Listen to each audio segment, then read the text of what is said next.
Morning decisions. A creamy mocha frappuccino drink? A sweet vanilla? Maybe a smooth caramel? Or that white chocolate mocha? Whichever you choose, delicious coffee awaits.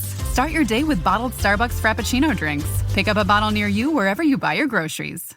The NBA playoffs are here, and I'm getting my bets in on FanDuel. Talk to me, Chuck GPT. What do you know? All sorts of interesting stuff, even Charles Barkley's greatest fear. Hey, nobody needs to know that. New customers bet $5 to get $200 in bonus bets if you win. FanDuel, America's #1 sportsbook.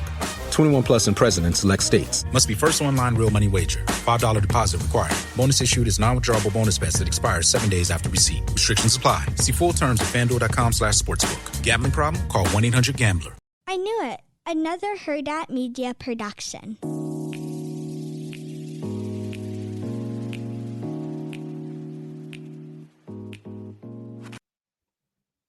Hi, Chantel. Hey, Roxanne. So I know that obviously we cover the Real Housewives and there's not much Real Housewives stuff going, but Chantel and I actually did something where we looked into our episodes to see what were the most popular episodes that we've had in the last 6 months. What was crazy was it was the Justin Baldoni stuff. And we've had so many requests to dive into the Diddy stuff. And now that Diddy is going or is in trial currently, I'm like, we're going to start diving into it because it actually is so crazy, so interesting. So in this episode, we're going to begin in-depth coverage of the federal sex trafficking, how do I say it, Chantal? Trafficking. Yeah, Jesus. The federal sex trafficking trial of Sean Diddy Combs. And we're going to cover so far day 1 and day 2 of the trial. Today is day 3, right? Today is day 3. So we're not covering day 3 yet. So we're going to be on top of it. Hold us accountable if we're not. We're going to totally be on top of it. Even if like one of us can't make one or whatever, like we'll still be on top of it because this is, it's first off, it's going viral. There's a lot that's happening and so much has happened in 2 days. It's actually crazy. And I myself wanted to find something that I could just listen to and figure out what's going on. So wait, real quick, so like he's also on trial for the term racketeering. It's like it says sex trafficking and racketeering. And did you know what that word was? Because I didn't. No, tell us. It says it's a set of illegal activities aimed at commercial profit that may be disguised as legitimate business deals. So he's like going through it all on this trial. So like there's so much coming at him. Yeah, absolutely. It's crazy because, he was known as a hip hop and fashion, one of the biggest figures. And now he's standing accused of operating a criminal enterprise involving, the sex trafficking, like you said, the racketeering and other serious offenses. And the charges, just so you guys know, they stem from a federal indictment filed in September of 2024, which alleges that Diddy uses influence to coerce women and men into drug-fueled sexual encounters, often recorded and distributed without consent. He has pleaded not guilty to all charges. And what I think is so important to note is that Diddy actually received a plea deal and he denied it and said, let's take this to trial, which is so crazy to me because typically when you receive a plea deal, you should take it. You should take it. If you know that you've done all these things, like take the damn plea deal. But what I find is that people who don't take it are people who are guilty of all these things. I know, because they're trying to see if their money and power can get them out of something that they could have like better than what they could have gotten on the plea deal. Yeah. So during this trial, 6 of Diddy's 7 children were present on the first day of trial. So let's talk about it. Was that shocking to you to hear that? What'd you say? Was that shocking to you to hear that they were all there present? I know that they've been supportive throughout all of this. It's very shocking to hear the daughters be present. So you have Justin Combs, who is 32 years old. He was there. And Justin's the one that has been on the phone with him during jail and like would he be like, get the pizza boxes? Like that's the son, or is it a different? Okay, keep going then. Yeah. And I'm sorry, he's not 32, he's 33. Actually, no, you're right. Sorry, I messed up. So Quincy is the 33-year-old. Quincy is not Diddy's biological son, but it was Kim's biological son who was Diddy's ex, and she's no longer with us. and he raised him like his son. So Quincy is not the oldest, and he's not the one that he was on the phone with. So you're right. He was on the phone with Justin, he wasn't on the phone with Justin either. Justin is also 30 years old. That's the one who's 30. Gosh, you guys are all going to be my ass. It was Christian Combs who he's on the phone with a lot. And Christian is 27 years old. And just so you know, Justin and both Quincy, they're not his biological children. So 2 of them are not his biological children. And then Christian is his first biological child. He's 27 years old, and he's the one who was on the phone a lot with Diddy. Then he has Chance Combs. She is 18 years old. And then he has twins, Delilah and Jesse Combs, also 18 years old, okay, from 2 different baby mamas, obviously. And then he has a daughter. How does that happen? Right. He has a daughter, Love, and she's 2 years old. And obviously she was the one who wasn't present. She couldn't be present. And they're there to show support for their father. And the children were seen arriving at the courthouse, holding hands, greeting their father with hugs. However, during some of the more graphic testimony, we know that Diddy's daughters had to get up and leave the court by choice, not because they were asked to. Which is crazy, because the things that we did here, I don't know how anyone can just sit through that. Well, so far in the 2 days of the trial, a security has testified, an escort, and then Cassie, his ex-girlfriend of 11 years, testified.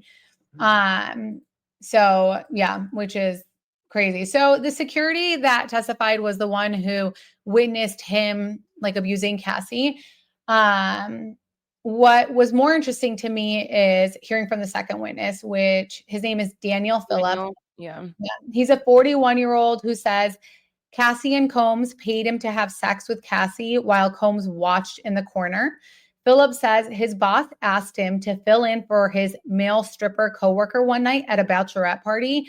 So how this all happened, how he got introduced to Cassie and how he got introduced to Diddy was literally thinking that he was filling in, not that he was about to basically be a prostitute. He thought he was doing something for a bachelor party. So, and he had no idea who he was going to, none of that stuff. When he got there, it was just Cassie. He knocks on the door. Cassie opens the door. Cassie allegedly tells him like, hey, she's in this like lingerie. And she's like, I'm going to talk to you. I'm going to talk to you on the side. Like, you think you're coming for this, but you're not coming for that. She allegedly told him that it was her birthday and that her husband, which she never actually married Diddy, wanted to do something nice for her. So Daniel says that the couple paid him $5,000 to have sex with Cassie. And Daniel tells the court that he recognized Diddy from the moment he heard his voice in the hotel room. He says that Diddy told him he worked in importing and exporting. The couple asked Phillip to come back to the hotel room just shortly after he left.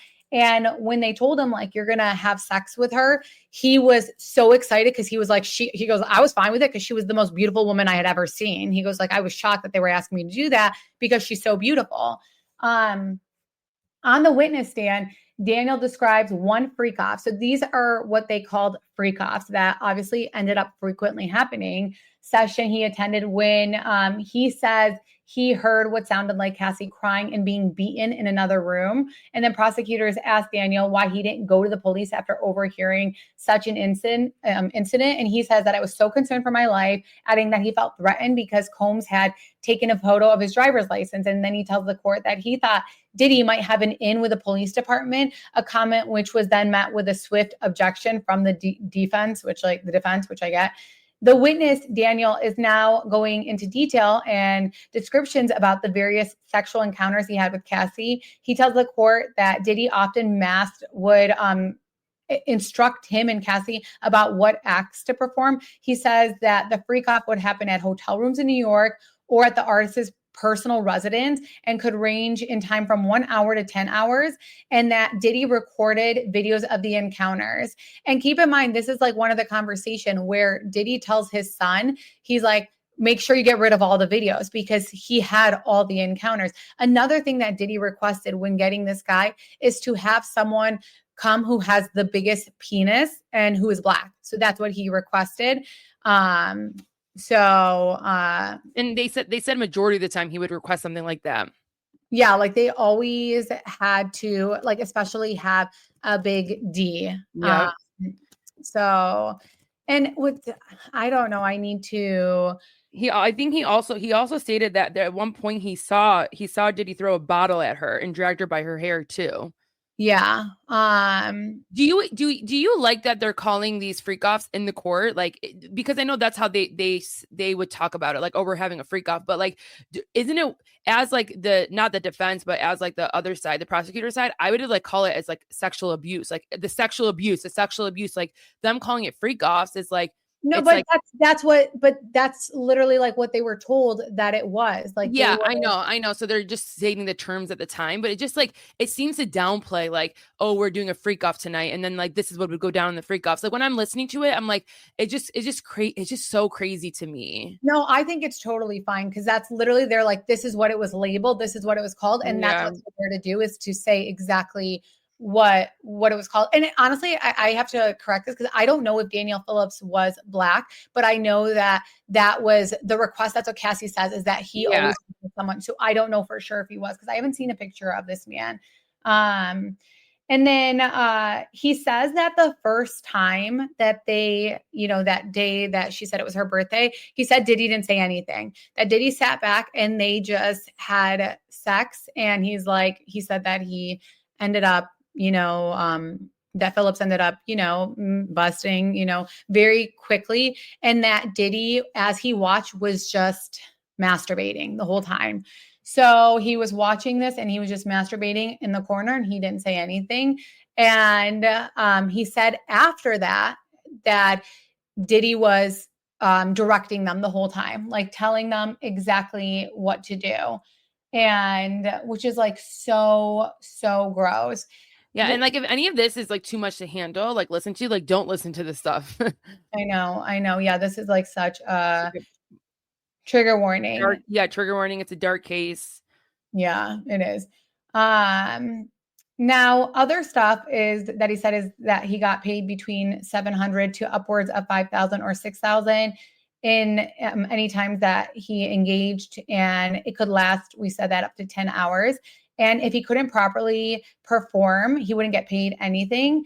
And like we said, the whole time Diddy would just, sit in the corner and, do what he got to do.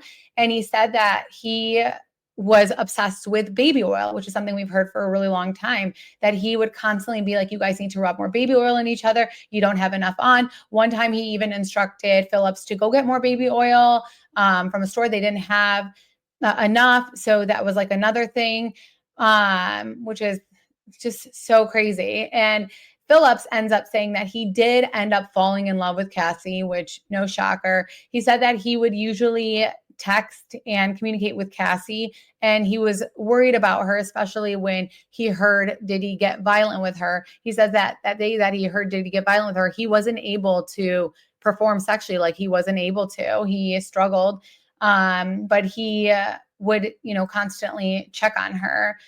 One thing that, the prosecutors in here are trying to say that this was consensual, like Cassie wanted this.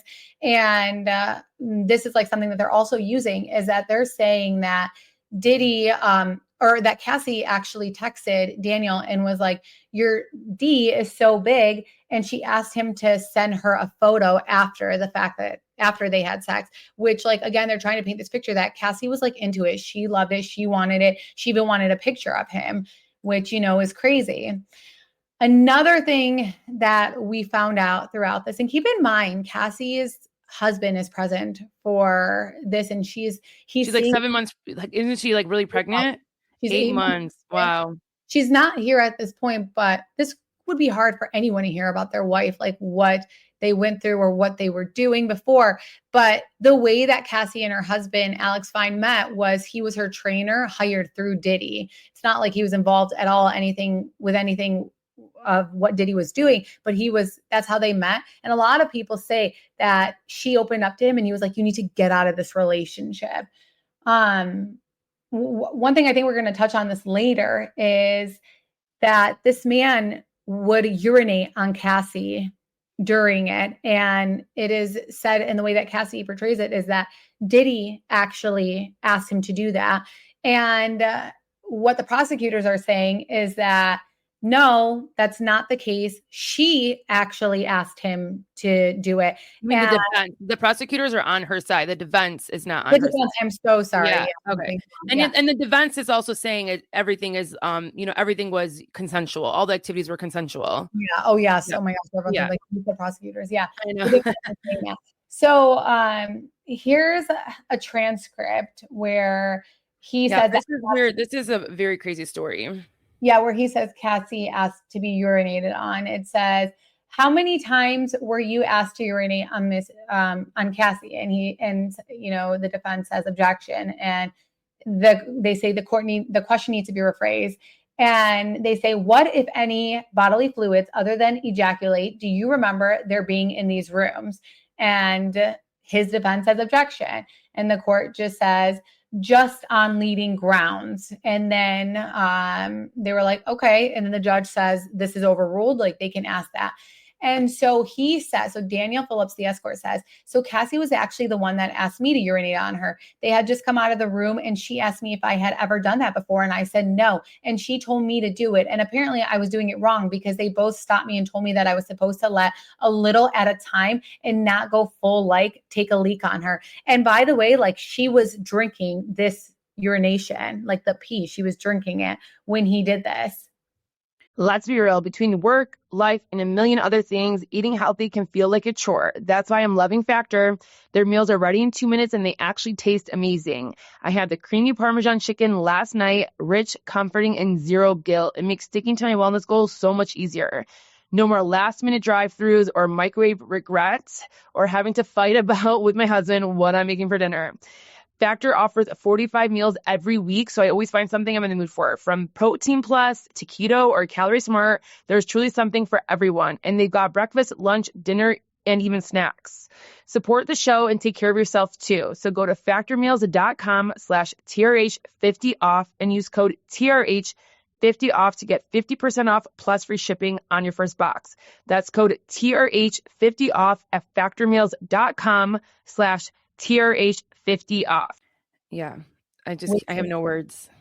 So I know from her, which I think you'll get into, like, from her point of view, like, she was saying, like, she would choke, like she was choking. Yeah, the defense said, see, it was Cassie who asked this. It wasn't Diddy, because he's saying himself, Cassie asked this. But this happened multiple times where Diddy was instructing this. Maybe in this specific moment, she had asked it. Obviously, her and Diddy had conversations prior about what he wants to be done, So this is where Cassie comes in. So on the second day of testimony, Cassie, the former partner of Diddy, provided all the accounts of the abuse that she allegedly endured during the 11-year relationship.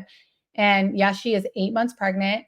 She described being coerced into participating in these so-called freak-offs multiple times a day, sex parties orchestrated by Diddy. These events involved escorts, drug use, degrading acts, often leaving her feeling humiliated and objectified. She testified that she compiled out of fear, noting Diddy control over her career and threats to leak compromising images because, he had photos and videos of everything. And then Cassie testified that her relationship with Diddy began as a platonic one, but that changed after he kissed her in the bathroom on her 21st birthday in Las Vegas. It's important to note that he was still with Kim Porter at the time. He has 5 kids, 2 of them being biological, 3 of them being biologically his. And with Kim, and Kim has always been described, she's not here anymore. She died from pneumonia, and people have questioned and have allegedly said that he had something to do with it. Nothing to prove that. But she was known as a ride or die. And he ended up dating Cassie, a 21-year-old. He was 37. Yeah. She says, Sean controlled a lot of my life, whether it was my career, the way I dress, everything. I just didn't have much say in it at the time. She said, Sean is a really polarizing person, also charming. It's hard to really be able to decide in that moment what you need when he's telling you what he wants. I just didn't know. I didn't know what would happen. And then she recounts a moment where he made her call him Pop Pop. And she's like, that's the same affectionate name that I use as for my grandfather. So he knew that. And because of that, he would say, you need to call me Pop Pop, like I'm your grandfather. And she says it was deeply disrespectful. And it's just like, it's so weird. It's so disgusting. I mean, anyone at that age like can be easily manipulated. I feel like most of us that are into this case or even like interested in hearing it have like watched so many stories and so many people that have been through this where like a lot of people are like, why was she allowing it? Why was she allowing it? And it's like, that's what happens when you get formed. That's what happens when you're in love with someone and you just think that the world, you're going to do everything you can to make them happy. It doesn't matter if you think, oh, this seems crazy. In the moment, it's like, this is what he wanted and I'm going to do it for him. Yeah. And so with one of the most disturbing allegations, we just talked about it. Cassie talks about being urinated on during one of the freak-offs. Didn't she say two? Like he started doing it too? Like it was multiple people? What do you mean? Yeah, like she would have sex with Diddy while like another man watched. Or no, like Diddy and someone else was peeing on her. Like this is the instance. Oh yeah. Yeah. Okay. She described how these encounters often involved forced sexual acts while she was on her period, further highlighting the coercive and degrading nature of the abuse she claims to have suffered. So while she was on her period, he would still make her do these things. Disgusting. Like literally disgusting. disgusting. Can you imagine being on your period and even like having sex? Right. Diddy's defense team has argued that the conduct described does not meet the legal definition of sex trafficking. They've also attempted to suppress a 2016 hotel security video showing Diddy allegedly assaulting Cassie, which we've all seen, claiming it was leaked by the Department of Homeland Security. Prosecutors have countered that the video is crucial evidence and was not obtained through grand jury materials, dismissing the defense's claims as unfounded. A lot of people are like, wait, I thought Cassie accepted money from Diddy. Why is she talking? And that is the case. So Cassie came out when some things were being alleged about Diddy, and she filed something. And it basically is what she went through with Diddy and with the support of her husband. Like her husband was pushing her to do that. And so she was paid in a civil suit, but this is criminal, so it's different. So she has to comply with the prosecution, whether she wants to or not. And she's the only one who probably could bring things down, especially if the allegations are proven to be true. And, definitely the star witness. She was there for 11 years. So despite, Diddy paying her $30 million to shut up, by law, she has to do this. So there's nothing that he can do about it. Other takeaways from what Cassie was saying, it's just crazy because she's like, imagine this is still just guys day 2. Like this is just day 1 and day 2. Yeah. And imagine just being 8 months pregnant and having to do that. I know, poor girl. And again, she met him when she was 19. The kiss happened at 21. She's like, I wanted to be around Sean for the same reasons as everyone else at the time. Just this exciting, entertaining, fun guy. Also, a man who happened to have my career in his hands. It felt special because not a lot of people got that time with him. She said that she obviously also just really fell in love with him and traveled with him everywhere. And she was like his little shadow. So it was very exciting. And she says that control was everything, from the way that I looked, which we talk about the way that I was working on that day, who I was speaking to. She's like, you would make the wrong face. And the next thing I knew, I was getting hit in the face. If I was a brat or something, he would let me know I needed to fix my face or watch my mouth, which this is what we saw. If you watch Making the Band, we saw this with Diddy and Aubrey O'Day, who she's very controversial, but she's been saying this about Diddy, that this was the type of person, but we saw how he degraded women, talked to women. If he didn't like how they acted, he would use, even if they had so much talent, their talent against them, and they're sitting out and they're not going to be able to perform. Like he ruined bands over this. So we've seen this. So while his defense tried to say, oh, it was, it wasn't coerced, like this was like a mutual understanding. No, we've seen Diddy act like this towards women. There's so much footage of that happening. She said if he disapproved of something she did, he directed his staff to take her belongings away. He'd also kick her out of the house or her apartment that he wasn't paying for. She says that some of her arguments with Combs became violent. He would smash me in the head, knock me over, drag me, kick me, stomp me in the head if I was down. She added she suffered injuries from the abuse, including knots on her forehead, busted lips, bruises all over my body. Asked how frequently he was physical with her, she responded, too frequently. And then she talks about the freak offs and how they turned into a job. Early in the relationship, Diddy proposed the freak off name, and he would watch her have sex with another man while he pleasured himself. And each freak off would usually consist of 2 to 3 sexual sessions, each session lasting an hour to 3 hours, and could involve 3 or 4 different men, she explained. Absolutely not. She says it's his fantasy. He was controlling the whole situation. He was directing it.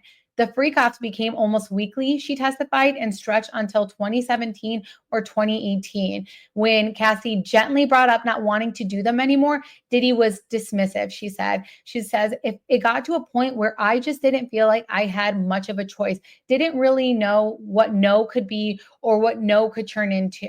Sean controlled.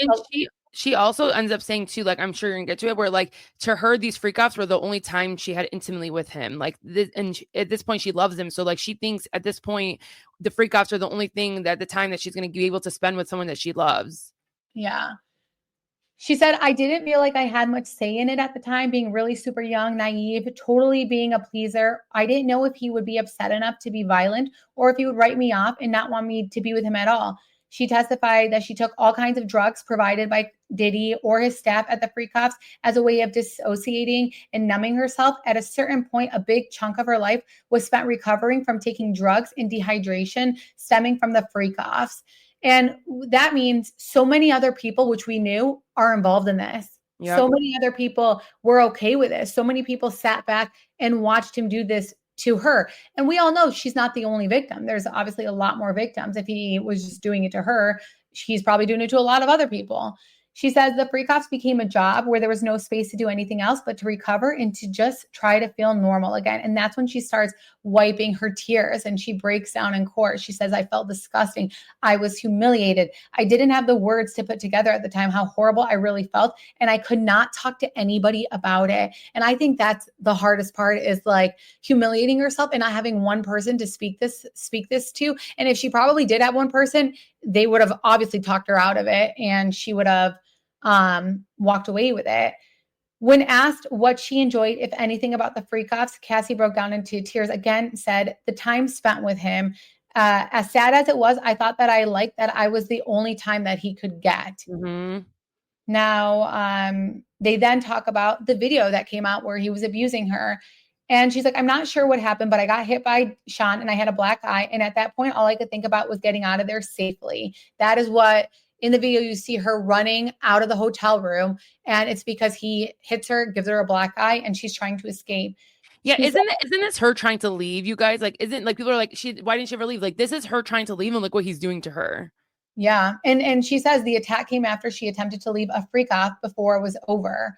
She said, it got violent and I chose to leave. Sean followed me into the hallway by the elevators. He grabbed me, threw me on the ground, kicked me, tried to drag me back to the room, and took my stuff. And while he's running to grab her and, abuse her, you see he's wrapped in a towel. You could see his private part come out of the towel, like, because he was watching it and masturbating during it, which is just so disgusting. She said that she grabbed her belongings and ran out as fast as she could without putting her shoes on while he was in the shower, and that he beat her in the same way seen on the surveillance video too many times to count. They say, are there occasions when you try to fight back when Sean hit you? She says no. Some of Cassie's testimony touched on the role that Diddy's employees and staff played in on the freak offs, a key part of the prosecution's allegation that he and his inner circle constituted a criminal enterprise. She testified that, and by the way, my source right now for this part is CNN. She testified that Combs staff would sometimes book the hotel rooms for the freak offs, and that Combs told her which escorts to hire, and that she would pay them in cash and facilitated the escorts' travel to wherever the couple was at the time. She says she found the escorts online and then would show them to Combs for him to approve, and escorts were paid between $1,500 and $6,000 after the freak offs in cash that was provided by Diddy.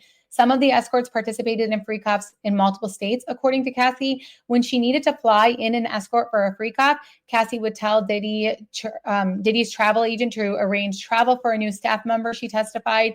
And at Diddy's direction, she purposely concealed the true reason for the travel request. Cassie said it was important to Sean not to have the escort's identity known. She also said that Diddy's staff would provide materials such as baby oil, Astroglide, and condoms for the freak-offs. And when they ran out of lubricant, they'd call someone on Diddy's staff or the hotel to bring more. Chantal, what is Astroglide? It's lubricant. Okay. Mm-hmm. He says, law enforcement discovered more than 1,000 bottles of baby oil in search of Combs' home. Or she didn't say this, but this was just what law enforcement discovered last year. And Cassie explained that the products role were in the freak-offs. If he felt like you were too dry, he'd let you know. He would say, you were too dry, you need to put more oil on. You need to be glistening. They used about 10 large bottles of baby oil each time at one freak-off. Like a guy, imagine that. Like we use like a little bit of baby oil sometimes to like get a tan back in the day, and like a little would go a long way. Yeah. She says at one freak-off, there was even an inflatable pool filled with baby oil, she testified, and Diddy told her to go into the pool to cover herself in oil. Hotel rooms would typically be trashed after the freak-offs, and many times one of Diddy's staff members would go in and clean it up. The hotels often charged Diddy for the damage, and she recalled hearing staff members take calls from hotels about it. What would you guys do, Chantal? You're in the hospitality industry. If someone trashed your hotel room, but they're saying they're going to pay for it. Yeah, I mean, then we'd be fine with it. But it is like you would want to charge more because then that room's out of order. You can't sell it until you get all the things in, depending on what they like trashed. And he has all the money in the world. So for him, he's like, sure. He's probably like another 5,000 for this is perfect for me. Yeah.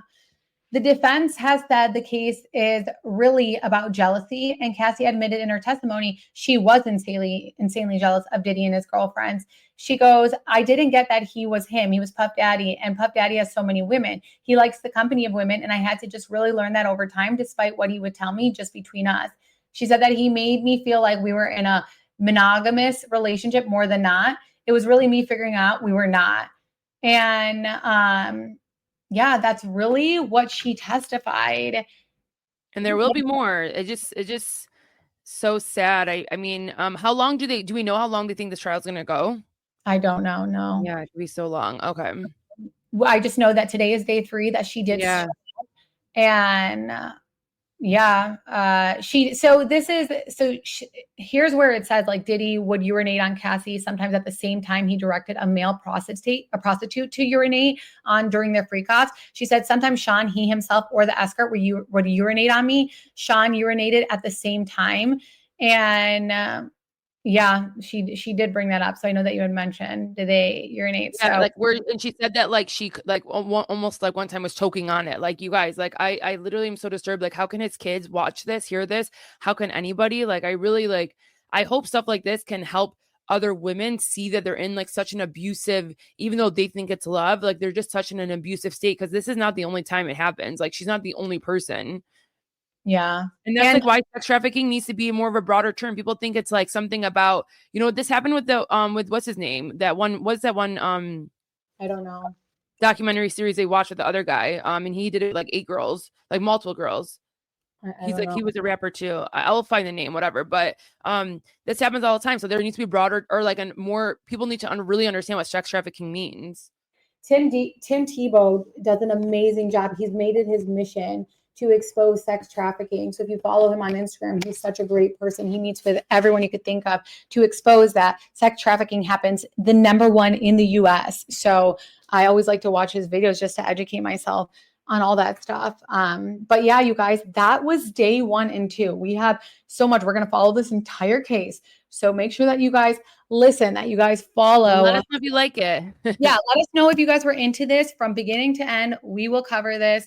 And there's a lot more to go over. I'm really interested to see what's going to happen today, but let us know what you thought of today's episode. And thank you guys so much for listening. Bye, guys. Bye, guys.